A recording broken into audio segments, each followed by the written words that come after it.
Good day, it's TurboDave here at TD Performance Corner. Real quick, I don't know if it's starting to get traction again or what, but the GM, or it's actually not a GM, somebody's making an engine that's a 4-cylinder using the LS head and half the engine design and a similar stroke. So it's using an LS3 head, I think, or 2. It's got a similar stroke to, I think, an LS7. At any rate, it's a 4.05 stroke. It's a 4/8 or 4.125 bore, which makes it a 3.6 liter. So it's not exactly the LS setup, which is actually a 4-inch stroke. And everybody's kind of going crazy over it. It's making, supposedly, I haven't seen any dynos of it. It's supposedly making between 3 and 340 horsepower, and they're saying 500 foot-pounds of torque, which is a lot, and everybody's saying, hey, watch out, Honda. Truth is what's there to watch out for? I don't understand. These guys are going crazy over this engine. Like I said, I don't know if it's been popping up in my feed more and it's old videos. I haven't really paid attention, but just the fact that it's around or somewhat, what's there to look out for? If you break it down, it's making somewhere around 94 horsepower per liter. Not smogged, right? It's not smogged. It's just a performance 4-cylinder. And everybody's like, oh, put it in so many cars. It's going to make so much power. It's got 500 foot-pounds of torque. Well, I don't know if anybody here has driven high torque car, but to give you an idea, I had a 4G63, an old Evo 8, I think it was. I did stroked it out, 2.2 liter. The guy couldn't figure out what turbo he wanted. Well, we had intake manifolds, ported heads, stage 3 cams, whatever that means. They're S cams.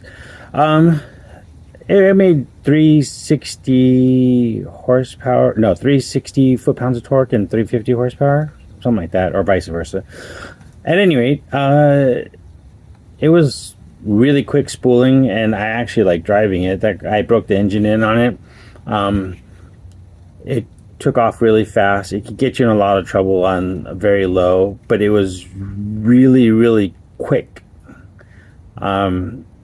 But you could still spin tires pretty good. It's an all-wheel drive car. That's what I'm getting at. It's traction. When you have 500 foot-pounds of torque, if you know anything about engines or torque or how it works, torque gets you up to about 80, 90 miles an hour, and then horsepower takes over. So when you're talking about 500 foot-pounds of torque, you got a lot of wheel spin unless you have really good traction. So a two-wheel drive, be it rear-wheel drive, your best is going to be mid-engine, right? Because the majority of your weight's going to be over the rear wheels. But you have a front engine, rear drive, you have a truck, you have a Miata, I don't care what it is. Front wheel drive is going to be horrible with 500 foot-pounds of torque. Your traction is going to be your biggest enemy. At any rate, the cars and the engine rather is not a huge, oh my god, it's got no smog. And I'm more of a Toyota guy, but I'm an engine guy overall. I love engines, drivetrains. Everybody always forgets about drivetrains when they're talking about making these big horsepower cars. But with that being said, you're making 94 horsepower per liter. Remember, it's not your overall horsepower. It's your horsepower per liter, what's making it happen. So when you're talking about horsepower per liter, it's making somewhere around 94 horsepower per liter.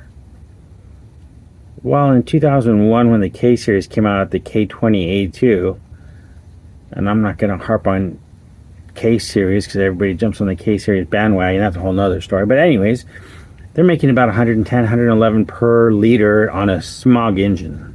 That's a car that passes smog. It's got catalytic converters and all that. And you guys are going to get all riled up about, ooh, this thing is going to be it. We're going to stick it in Miatas and stuff. 3.6 liter at, sure, sounds like great horsepower, but you remember, horsepower per liter is where it matters. It doesn't matter what you're putting out overall.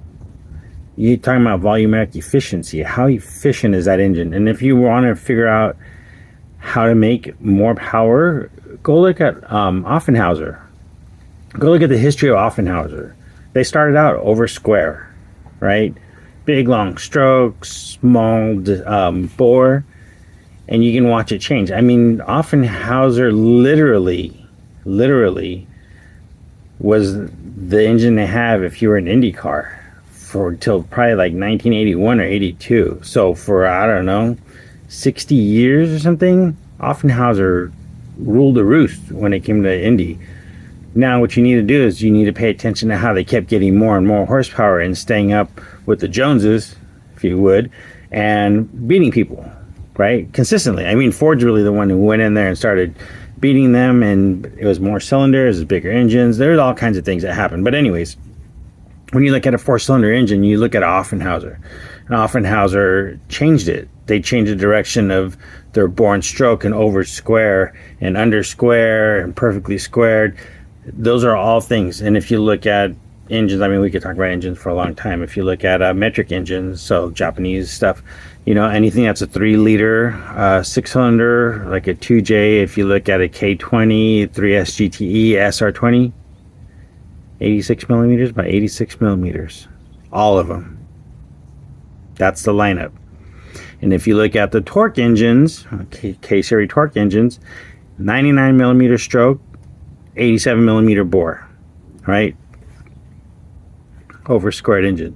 So they really need to take a look at this. And you're still talking about a 2 valve per liter engine. It's still a pushrod engine. Everybody gets all excited about an LS, and it's not that magical. Just putting it out there. It's really not. Matter of fact, the metric engines have them beat. I mean, everybody's been doing the Titans lately, right? And everybody's like, ooh, Titans. If you look up, what is it? Land Speed Cruiser. Most of the videos say 2,000 horsepower from the Land Speed Cruiser, which is the Tundra engine, 5.7 stroked out to 6.2, ported valves, cams, stock block. I mean, when I mean stock block, I don't mean crank rods and pistons. I mean the block itself, the material, the block, the heads, the material. It's all stock.